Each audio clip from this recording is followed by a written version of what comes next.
pray my faith, I invite you to pray in yours. Father, we thank you so much for this day and for your many blessings as we celebrate this Lent season for those of us that do, and we think about what we have given up.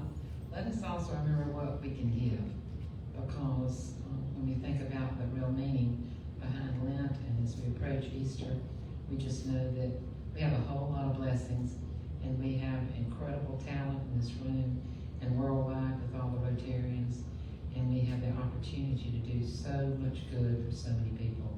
So let us remember that as we again, not only concentrate on what we might be giving up during this season, but that we not only think about what we're given, not only during this season, but year round. Thank you for this food. Thank you for those who prepared it. Thank you for the leadership of our club. We always ask for good health and for safe travel. In your name we pray. Amen. Thank you, Amy.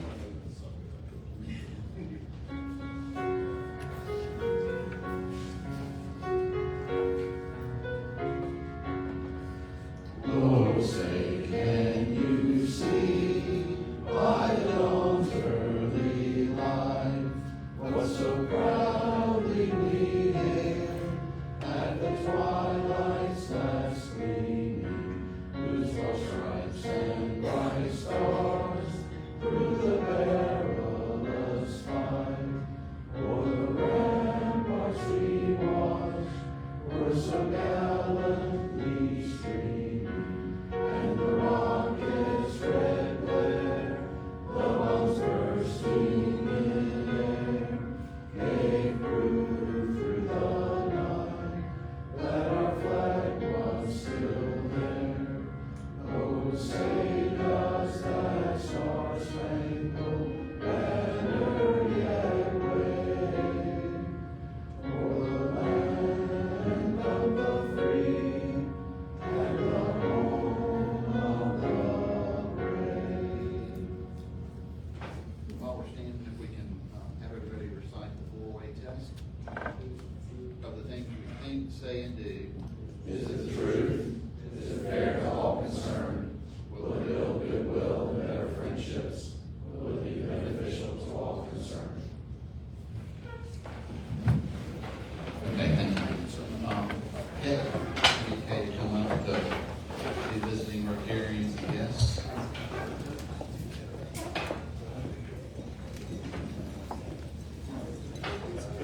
Thank you, David. We are not aware of any visiting Rotarians. If we missed anyone, please stand up and let us welcome you. Do we have Rotarians with guests?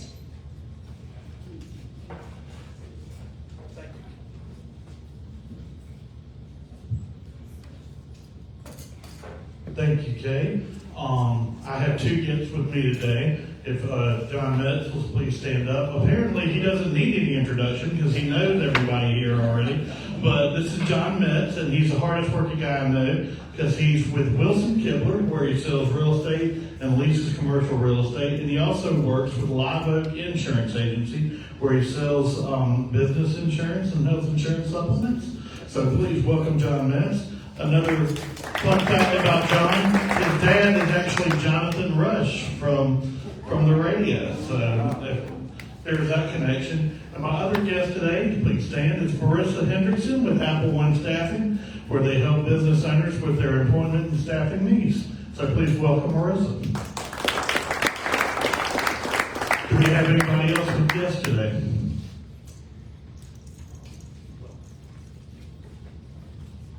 Thank you, and we hope our guests will come back and enjoy us, and come back and visit with us and possibly join. Thank you, Kay. Welcome to you guys. Hope you'll come back, even though you're having so Glenn. I'm kidding, Glenn. So we got a couple of housekeeping things we want to hit. You've seen on the slideshow, we got the prayer breakfast coming up. That's on the 8th right now, and the keynote speaker is David Beasley. So hopefully support that.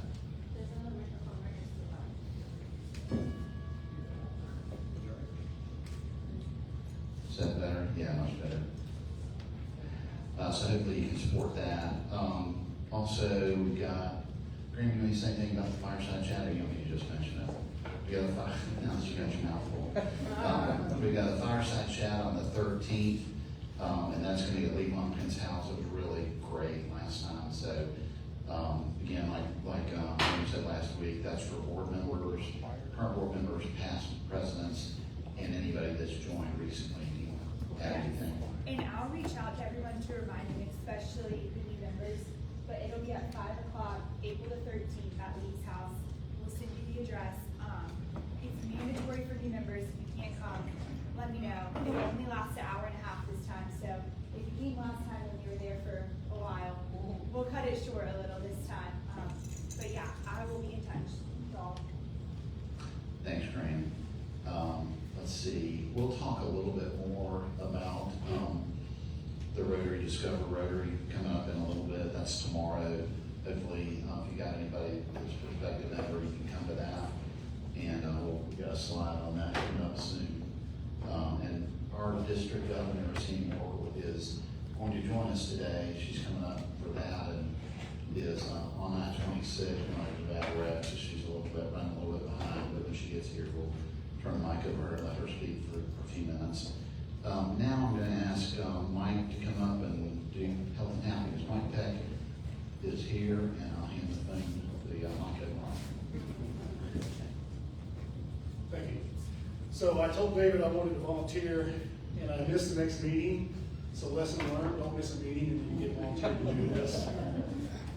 First of all, car buckets on the desk. This is very near and dear to me. I lost my mother 6 years ago, Alzheimer's, and if anybody's been through that, it is brutal. But they're doing a lot of advancements.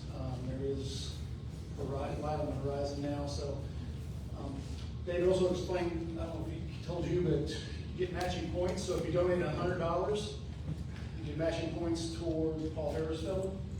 Right, so awesome time to donate to that. I'm going to do a little something different. There are 2 mottos for National Rotary. Can anyone tell me who they are and win a prize? Service about stuff. One, that's easy. There's another one. Does anybody know it?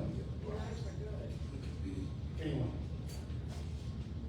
I'll listen to that. Somebody's encountering your speaker rather. I'm going to read it so I don't misquote it. I have to save the prize for later. He profits most who serves best. I pulled it straight off the national website. So it's service above self. He profits most who serves best. The last thing here is I'm going to give a quote of the day and then I'll hand it back. There is anybody ever read Family Circus? Remember the old cartoon Bill King? Quote of the day. Yesterday is history, tomorrow is a mystery, but today is a gift. That is why it's called present. Very good, Mike. Thank you for doing that. To give you, Can you say one thing about Discover Rotary? Now, this was founded by and invented by, that's not the right word, I'm going to say anyway, by Sandy Olson, who's the former president of the Forest Acres Club, very involved at the district level. And this thing has gone like all across North America. This program called Discover Rotary that she came up with. So it's a pretty big deal, and we're having 4 or 5, but they already have 2 of them, I think, and there are 3 more to come, anyway, in strategically located areas around our district. And I know Laura knows about it, and I know David does, and I did, because we were all at the district conference just this past weekend. But even if you've been through it, you might want to check it out tomorrow evening. I know everybody's busy, got a lot going on, but just wanted to mention that. thank you, Ann.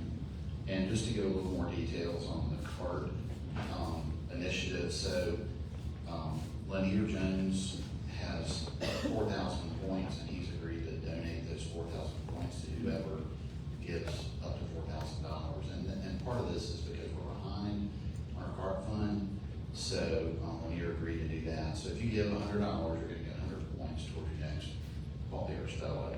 So encourage you to do that. just a quick talk about the weekend that we went to for the Rotary Conference. We had a lady from the University of Kentucky that is a researcher, and she runs that research at the University of Kentucky. They're doing a lot of cutting edge research on Alzheimer's and dementia. So it was really impressive. I wish we maybe try to get her to come speak to us because she was really good. But there's a lot of things that they're doing. They're making a lot of progress. So the money that we're giving to the country is making a difference. And like Mike said, if you've been through that with someone, which I have recently too, as Dale mentioned, so any money that you can give, this is a great thing to do. Let's see. I think we're gonna do, go ahead and do, we've got some Paul Harris fellows we're gonna recognize, so I'm gonna ask Stephen to come up and do that for us. Thank you, President David. I'm going to take the podium.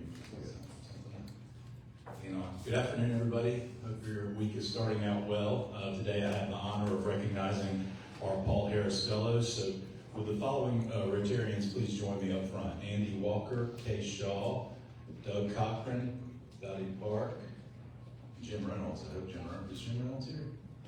Anyway, it'd be great to see him. Yeah, I've seen him in a long time. Come on up, everybody. Just gather right here. The Paul Harris Fellow recognition is the primary way that the Rotary Foundation expresses its gratitude for significant contributions to its mission. Each of these individuals up here has demonstrated a personal and meaningful commitment to supporting the work of the foundation and advancing Rotary's ideals of service.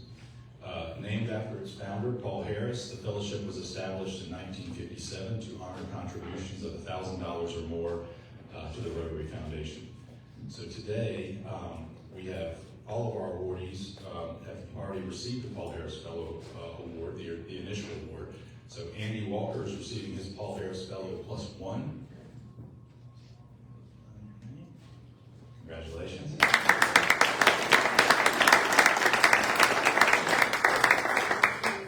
Kay Shaw is receiving her Paul Harris Fellow +3.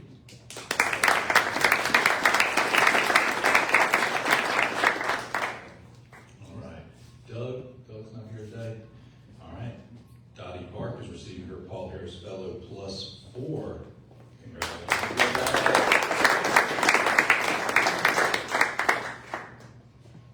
And Jim Reynolds is not here, but he would be receiving his Paul Harris Fellow +7. So retired member of the club, but good to see that he still supports the Rotary Foundation.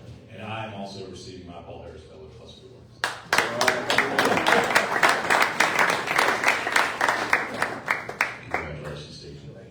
I appreciate it. So yeah, just want to say on behalf of the club, on behalf of the district, I really appreciate the generosity of the three of you, the four of us. And so please give a round of applause for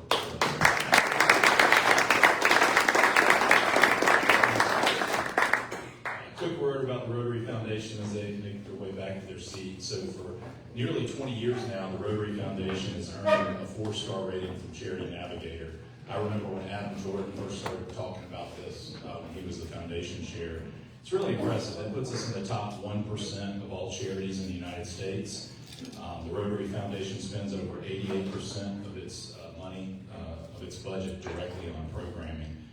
And the causes that it supports, you're very familiar with due to our, the annual nature and the campaigns that we run throughout the year. But Polio Plus, the global grants, the water projects, district grants. There's so many things that the Rotary Foundation does, and basically just supporting, humanitarian projects worldwide. And it's a very worthy organization.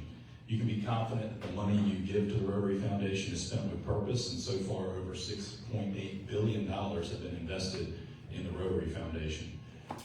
If you have any questions about where you stand in your Paul Harris Fellow recognition giving, I've got that, and could be happy to talk to you after the meeting, or if you can always email me or text me anytime. I'd be glad to talk with you about it whenever you'd like. So congratulations to our Paul Harris Fellow awardees today.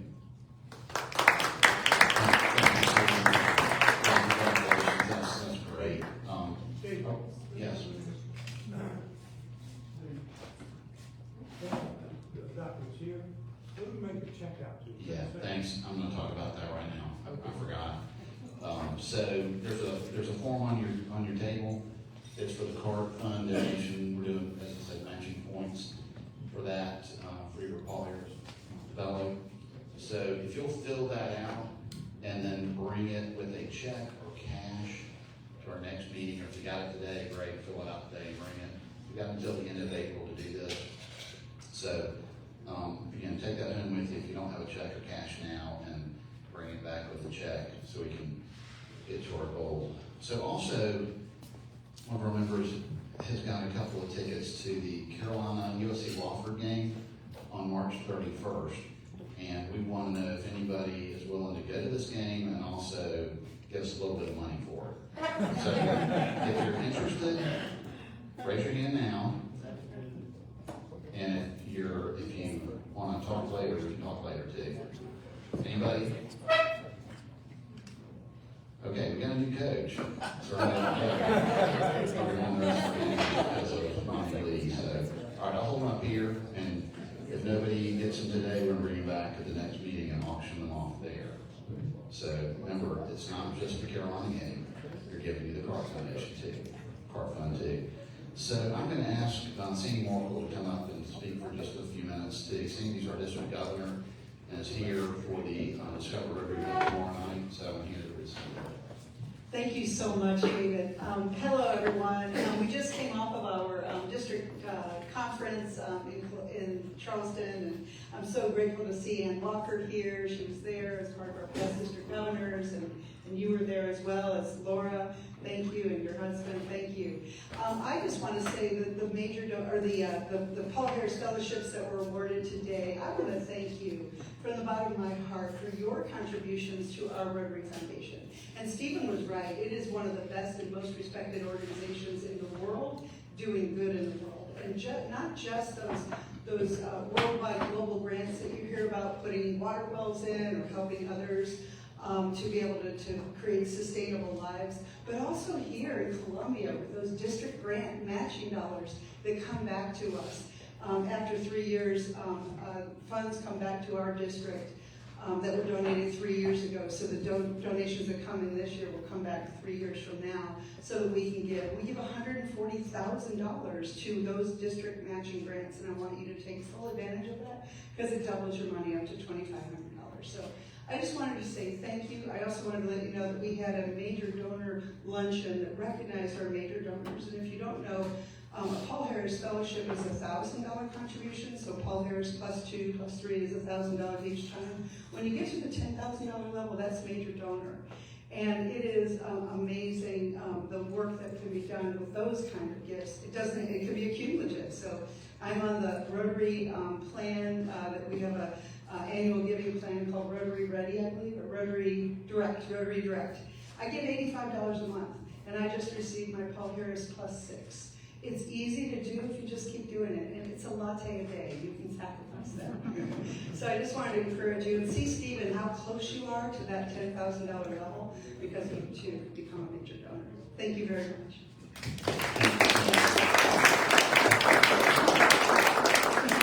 Cindy did a great job with the conference issue. We had some really, really good speakers. Like I mentioned, the lady from the University of Kentucky that talked about the research. We had somebody that we're going to have asked to come speak to us about the human trafficking. She was great. And we're going to have that probably In August. in August, not probably. So Graham's working on our speakers now. So, let's see. I think that's it. I'm going to ask, Andy, yeah. Lachi, sorry. Thanks for calling me out. It's on the script, very quickly. Yeah. I'll be very quick. I should Reminder, know this. if you have agreed to sign up to have a team but haven't paid, please obviously get your money in because that's what matters. But we do appreciate the promises. Continue to try to network in trying to get teams. We're at 27. We normally get into the 40s, so we're 2 months away, so let's work on that. And then finally, there'll be a very quick bocce team meeting, committee meeting afterwards just to catch up a little bit. I'll make it fast, maybe like 15 minutes afterwards. Okay? Andy. Yes. March 24th, 26th is not the date, correct? What is the date? It's April 25th. April 25th. Oh, that's, okay, I'm looking at the wrong one. Which is Okay, tomorrow's tomorrow's Discovery. Discovery. Yeah. All right. We can, Hal, we'll get the entire screen, Yeah. race style. We'll play that up right now. Please do. Thank you. Thank you. Yeah, y'all keep Punchy in the front of your minds because it's our fundraiser, but it also is and we're giving 60% of the money goes to Special Olympics, so I consider it a service project as well. So now I'm going to turn it over to Mason Hardy. Mason's going to introduce our speaker today.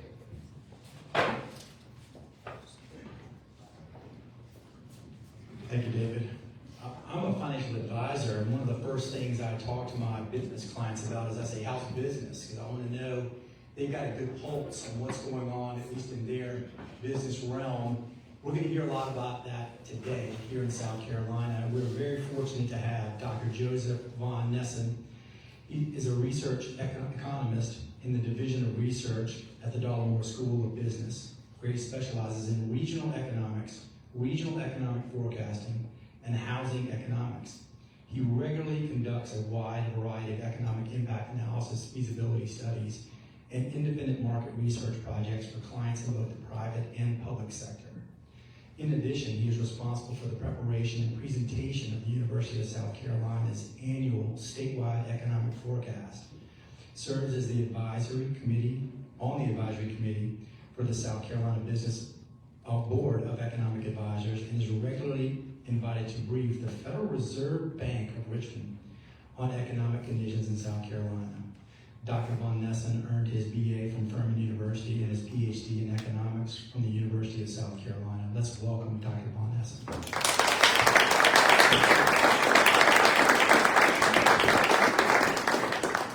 Good afternoon, everyone. Everybody hear me okay? Yes. Well, it's great to see everybody and so many smiling faces. Thank you for inviting me to participate with you this afternoon. And my name is Joey von Nessen. I'm a research economist with the Dollamore School of Business. And we engage in all types of applied economic research, which I sometimes like to call, and some of you may have heard me use this phrase before, so what economics? And the idea is that we're always looking at economic data and asking the question, so what? How can we use economic data to help businesses and organizations make good strategic decisions? And the first thing you have to do when you're looking to make a strategic decision in your business is to understand the economic environment, right? The market landscape that you find yourself in. So that's what we're going to be talking about this afternoon. An overview of where South Carolina stands in early 2026, how things have evolved over the last year, and what our expectations are for the rest of this year and even looking ahead to 2027. So as we start out, it's important when we're trying to kind of get our arms around where the economy is, I think to think broadly about, to think thematically, right? So what's a good theme for the economy right now? There are many that we can consider, but I'd suggest to you that a really good one is uncertainty, right? So, and I would say pervasive uncertainty, right? Would anybody disagree with this as a good theme? So certainly that has been true throughout 2026 and before. But it comes about from multiple places, multiple sources. So we can think about uncertainty from a business standpoint as well as from a consumer standpoint.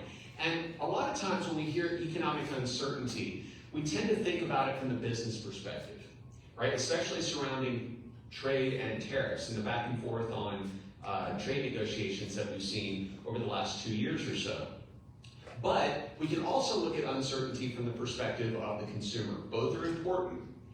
On the business side, uncertainty for businesses tends to generate paralysis, meaning when businesses don't know what the economic landscape is going to be, if they don't know what their pricing structure is going to look like, then they sometimes step back, pause hiring and investment decisions, and go into wait-and-see mode. And we're going to talk about some of the implications of that in a moment. But there's also consumer uncertainty, particularly surrounding the lingering effects of inflation that are still with us, and that generates concerns about affordability more generally and whether we're going to continue to see rising prices.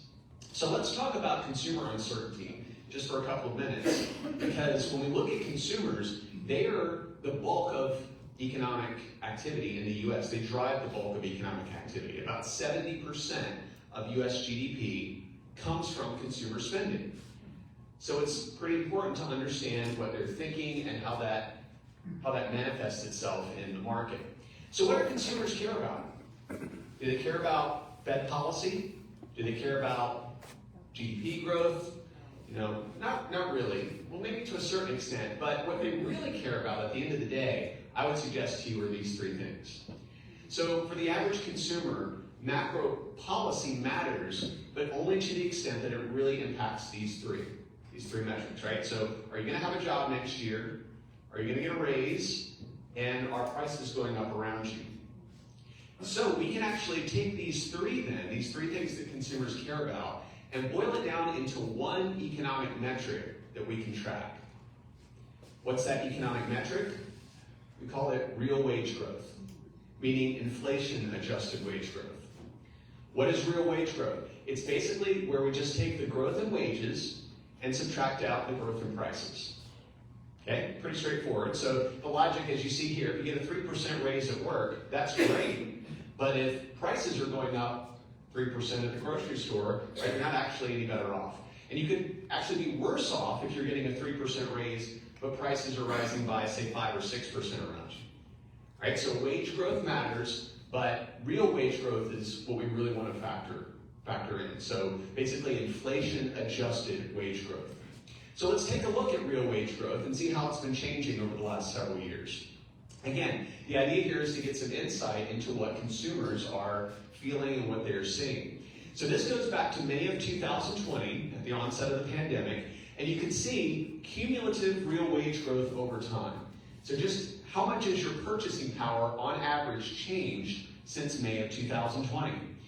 And you can see a very clear pattern here, right? So a quick drop off between 2020 and 2022, kind of a hard pullback. Why?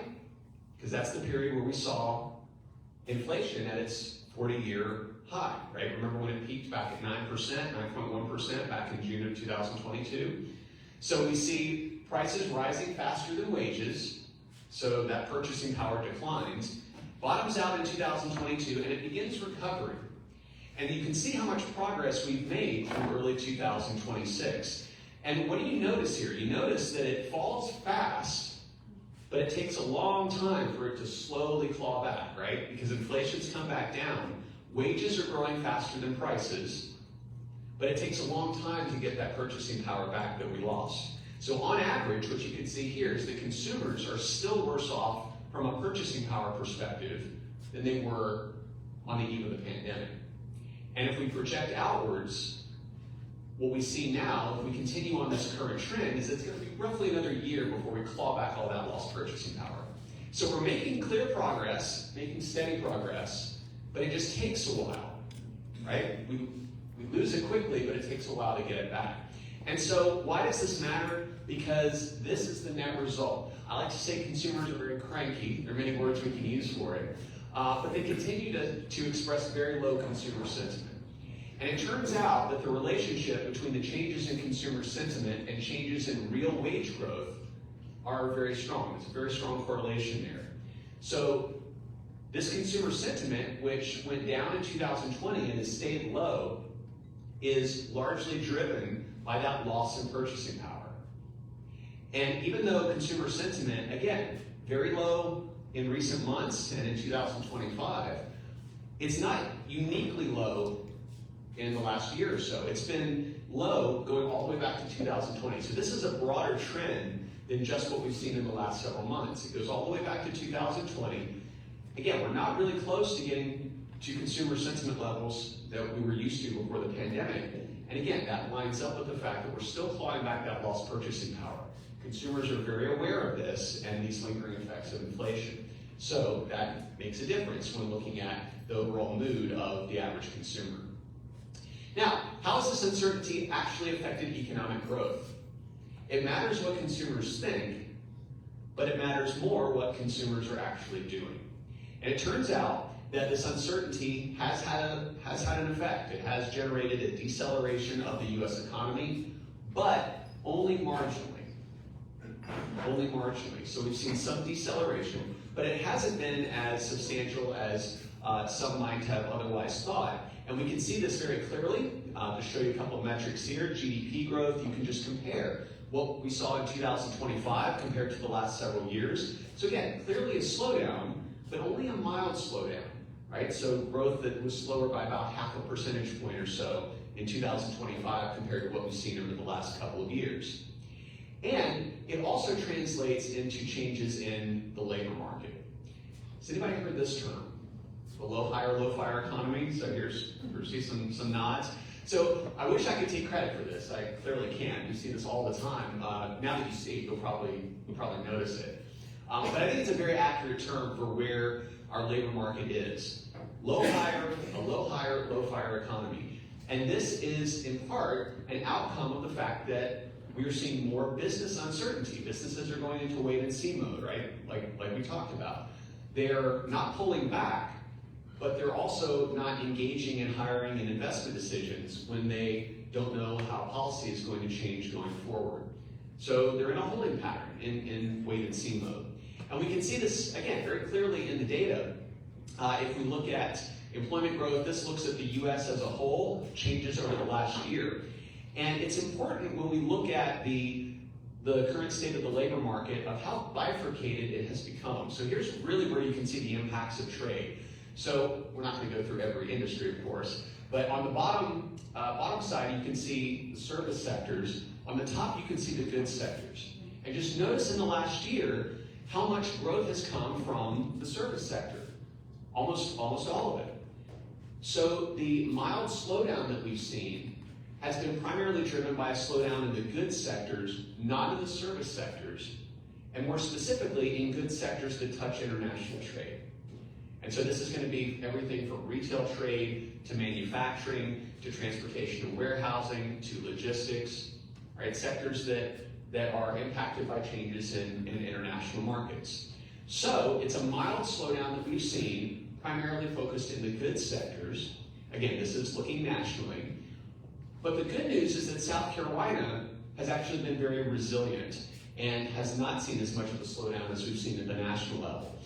So you can look at some different employment patterns here. This shows the same basic overlay, right? If we look at the US and South Carolina, notice that the bulk of the growth over the last year has come in the service sectors, regardless of whether we're looking locally or nationally. But notice also that South Carolina is doing far better than what we're seeing at the national level, right? So growth in the last year, about 1.3% compared to 0.2% overall. So again, a pretty big difference there.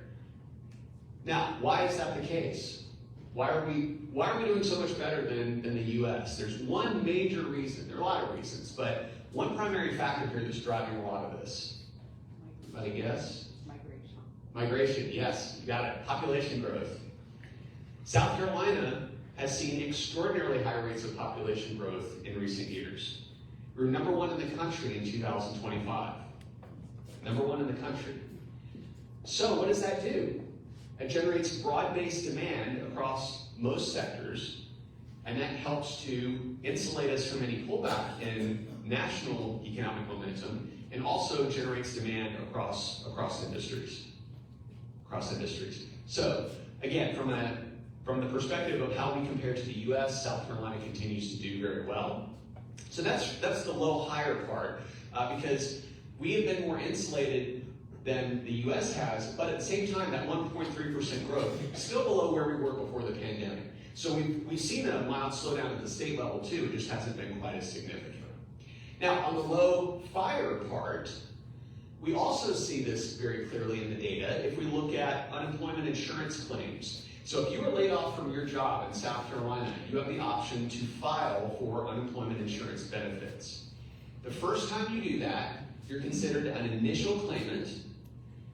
Anytime, if you do it a second time, any subsequent time, you're considered a continued claimant. So if we track the number of initial claimants over time, that gives us insight into how many people are being laid off. What do continued claims tell us then? That tells you how long people are unemployed, the duration of unemployment, right? How quickly they're going back to work. So if we look over the last year in South Carolina, we see that initial claims are down, continued claims are up. So what can we conclude? That you are less likely to be laid off today in South Carolina than you were a year ago. But if you are laid off, it's taking you longer to find a job. Now, why would it be taking you longer to find a job? Because we're not seeing as much hiring. So is this consistent with a low hire, low fire economy? The answer is yes. So regardless of the data sources that we see, you can very clearly see how the labor market is playing out in this low hire, low fire environment and see evidence for it across the board. All right, so let's look ahead now. This has been looking backwards in terms of what we've seen over the last year. What does this imply as we move forward in 2026 into the summer months? Well, first of all, when we look at South Carolina, we see strong drivers of demand that are likely to continue. Employment growth and population growth. So both get a, is it an emoji or an emoticon? I think it's an emoji here. But either way, it's good news as we move into the summer months for South Carolina. Drivers of demand, employment growth and population growth. We've seen the employment growth that has been fairly stable and steady, certainly faster than what we're seeing at the national level. And as I mentioned, if we look at population growth, we are #1 in the country. And so this gives you a list of the top 10. These are data that just came out from the Census Bureau about a month ago now. And so you get a sense of the top 10 here. South Carolina #1. Idaho, interestingly, is #2. And does anybody know why that is? So one of the things that's interesting when you look at these population growth trends is to see how we are competing or how we're comparing to other states. Idaho and South Carolina had actually been swapping back and forth for a while. And so you look and go, well, what's going on there? What's going on in Idaho? So it turns out that Idaho is benefiting from some of the spillover effects of the tech sector as you see that industry beginning to migrate out of California. So think about Denver, Colorado, right? It's kind of the textbook example of that. Salt Lake City, Utah, also a strong tech sector that's coming out of these spillover effects from California as people are moving out. And Boise, Idaho is right behind them. And so they're seeing extraordinarily high rates of growth there and again, competing with South Carolina by this particular measure. So, South Carolina, again, doing very well in terms of population growth overall. You can see who our competitors are. And again, the point here is that that's driving demand for in South Carolina. And I would say that population growth in general is our secret sauce here, why we continue to do so well compared to national figures. Now, what about the broader economy in 2026? So we have industry drivers that are stable and look fairly strong. Again, employment and population metrics generating demand across the board.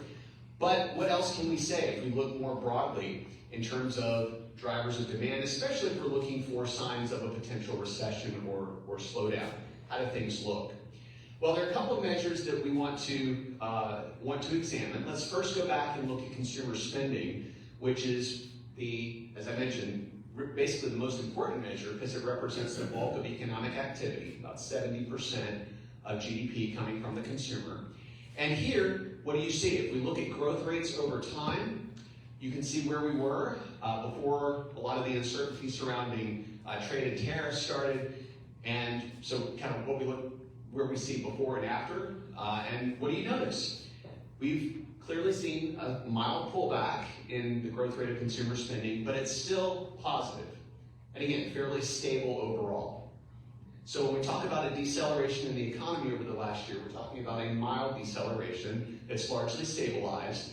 So no real red flags here. Consumer spending still holding up fairly well. Again, a bit of a disruption, but overall things are still looking good at the end of the day.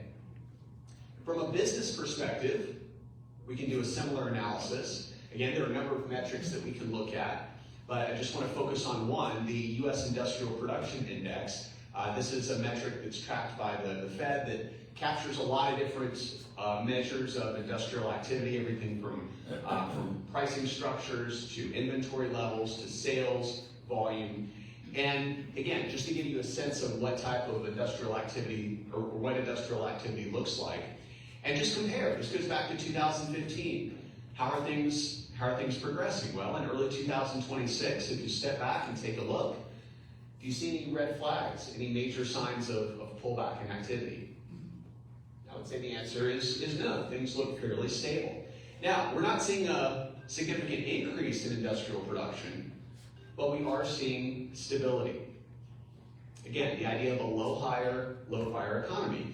Companies are continuing to see stable demand as driven by consumer spending, but they're not necessarily looking to expand and hire, right, because of the uncertainty that they're seeing. So a low fire economy that translates into stable demand, but not necessarily growing demand as we might otherwise expect. And then the final metric, when we're looking at, particularly in South Carolina, that I want to focus on, so that looks in general at the consumer and at businesses, but housing markets are important too, right? A major driver, about 17% of our economy comes from the housing industry. And one of the positive things that we have seen in South Carolina over the last 12 months for the first time is that housing prices are beginning to return to, or house price appreciation, I should say, are beginning to return to pre-pandemic norms. Meaning that prices are still rising, but not as significantly as they had been in 2020 and 2021. So hopefully you can see this on the left-hand side of your screen, the significant increase, that bubble that we saw, everybody remembers that, right, in 2020 and 2021. But this black line represents zero house price appreciation. So we're still seeing positive appreciation, but it's much more in line with pre-pandemic norms, which is important because it's more sustainable. What we had been seeing before was based on an artificial stimulus that we saw, and was not sustainable. And we've seen an adjustment and are moving back to pre-pandemic norms. But even more important is that house price appreciation is now below average wage growth for the first time in 6 years. Why does that matter? Because this is going to help increase affordability over time, and that in turn is going to help drive that real wage growth, right? Because we're still trying to claw back that lost purchasing power. So this is going to help us move in that direction as well. So very important for the housing industry in terms of what we've seen in the last year.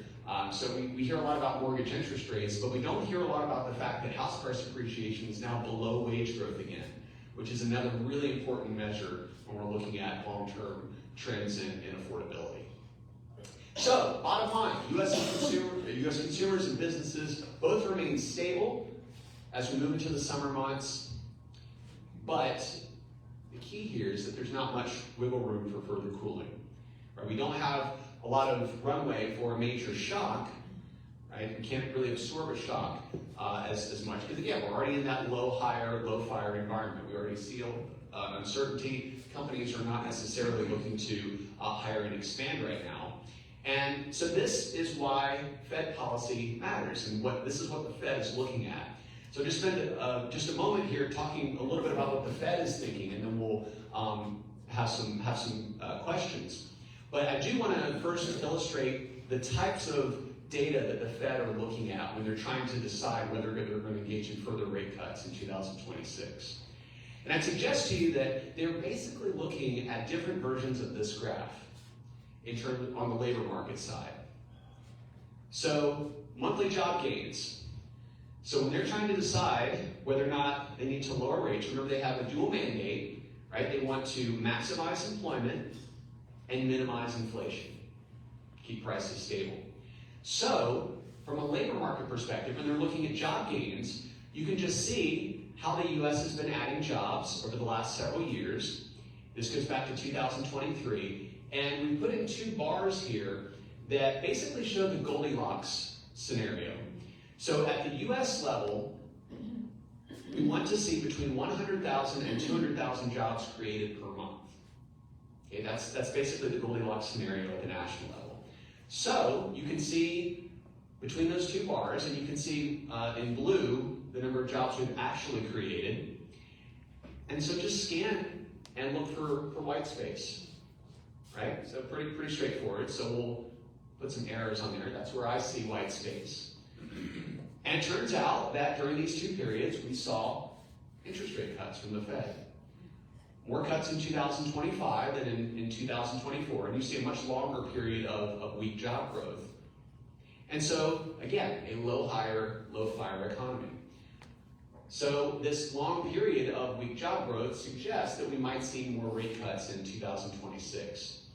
But there's another component of this that the Fed is also considering, which is that we've seen very high levels of productivity and also very low rates of immigration over the last year, which means that these black bars may be able to shift down, right? We may not actually need as much job creation going forward if immigration is lower. So instead of 100 to 200,000 jobs per month, maybe we only need 50 to 150, right? We don't know what that number is, but that's another consideration that the Fed has to take into account. They're seeing very weak job growth, but we may not need quite as much as we would have several years ago. Another factor that they need to be considering. But the problem, of course, with that is that slower job growth as a new norm, if that's what we're looking at, means that any significant uptick in layoff activity could lead to a downward spiral. That is to say, we don't have as much wiggle room, as I mentioned before, right? So we're operating kind of closer to that threshold where we may see, again, we just don't have as much of a buffer. So that's important as well. So that's the labor market side. And then the other side is inflation, right? Keeping prices stable. Inflation right around 2.4%. You can see over the last year or so, inflation's remained fairly sticky. And so still above the Fed's target of 2.0%. And we do have some inflationary pressures as we head into the spring, as we all know, the potential for new tariffs that's kind of been pushed to the back of the, or we don't hear as much about it because of what's going on in the Middle East with the oil and gas prices. But in both cases, that can put upward pressure on inflation and so generate some additional challenges. So just to put some numbers on it in terms of what we do know about oil prices and the impact on inflation. If you look at research overall, what we tend to find is roughly for every $10 increase in the price of crude oil, sustained increase, very, very key word here, right? Sustained increase in the price of oil. The price of gas increases by about 20 to 30 cents per gallon, and we could see inflation rise by about 0.2 percentage points. So, if we use that rule of thumb, here's where we were last week on the price of Brent crude. It went up from about $70 to about $111 last week. Today, I think it's a little below 100. So again, very volatile here. But with that measure, then we would expect, based on the data before, 20 to 30 cents. That would imply an increase in the price of gas of between about 82 cents and $1.23 per gallon. And it turns out that's pretty much where we are. Right? So again, this is not a forecast or saying that we're going to get up to 3% inflation in the coming months. That would be the implication for the 0.2 percentage point increase per $10. But I'm trying to give you just some data to think about when you see the ebbs and flows of oil prices. Because oil prices are notoriously difficult to forecast, even in a normal economic environment. So now even more so. So it's just important to know what type of changes that we might expect in the coming months as we continue to see the situation in the Middle East evolve. All right, so the bottom line, as we wrap up, what can we say? South Carolina's economy continues to remain healthy and stable despite the fact that we have seen a mild slowdown over the last year. And again, it's not economy-wide. It's largely been in the good sectors. We have a more bifurcated economy where the bulk of economic growth is taking place in the services sector, more so than in the good sectors, where we've seen that slowdown, where the source of that slowdown.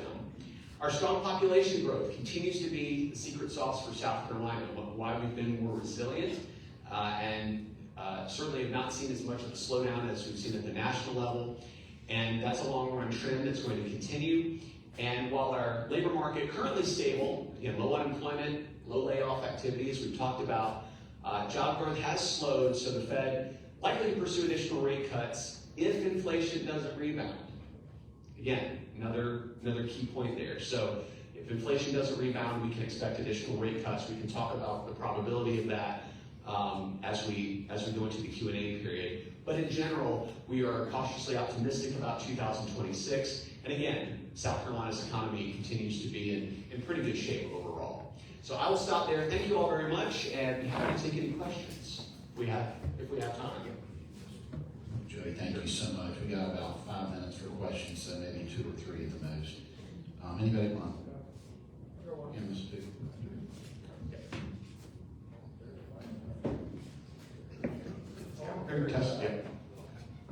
I seem to recall, it might have been 15 years or so ago, when I had gotten, there was a data point that was, these are the number of jobs that need to be created monthly to absorb new people moving into the workforce. And so when I saw the double bold line, I seem to remember that had been around 200,000 jobs a month that were required to absorb new workers. How has that changed?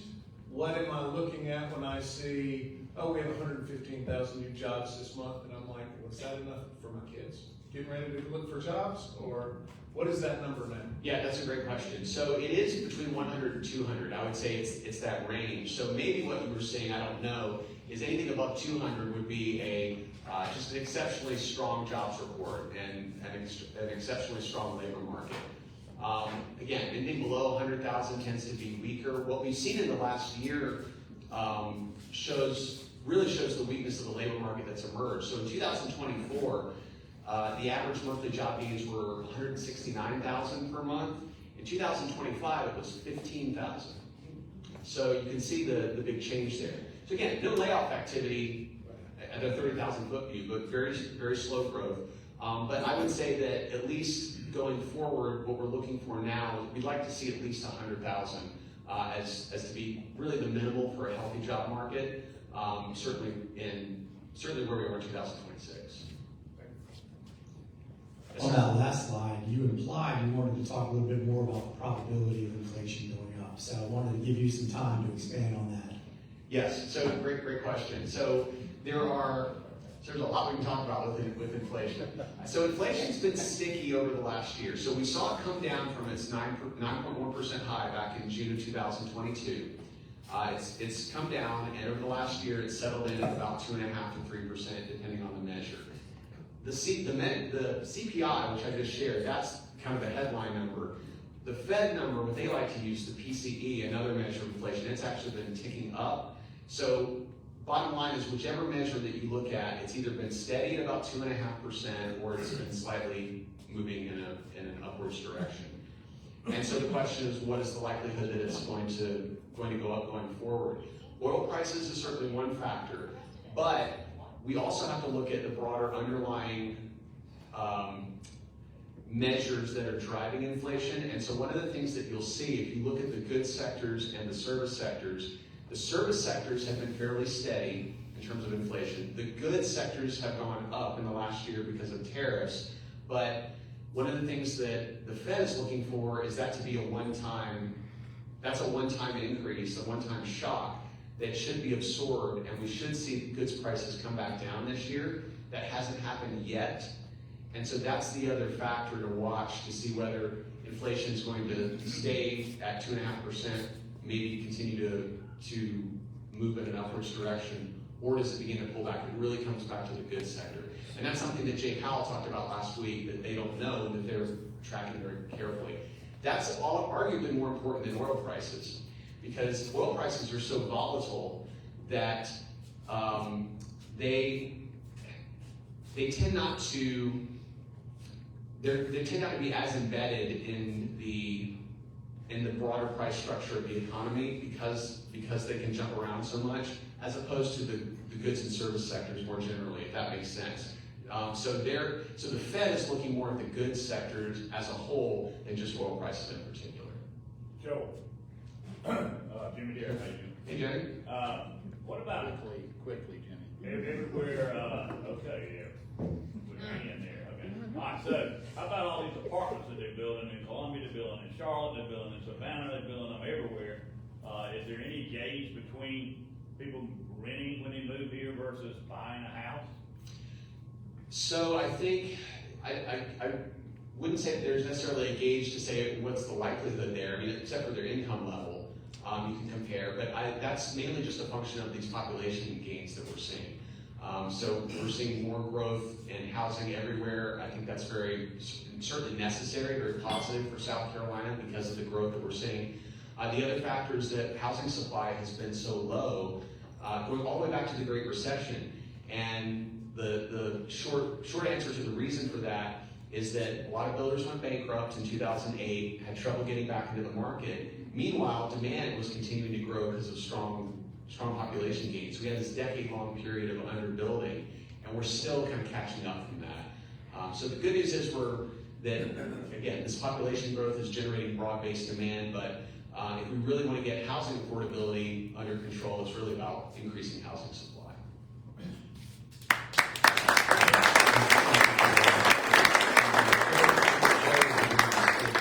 Afterwards to answer any questions, we have a time on that. So just two things.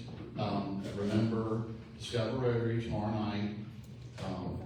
So Cindy's here to answer any questions about that. Also, if we could ask the Paul Harris Fellows folks to come up after the meeting so we can get a picture with them. I think that's it. So we're going to close in song.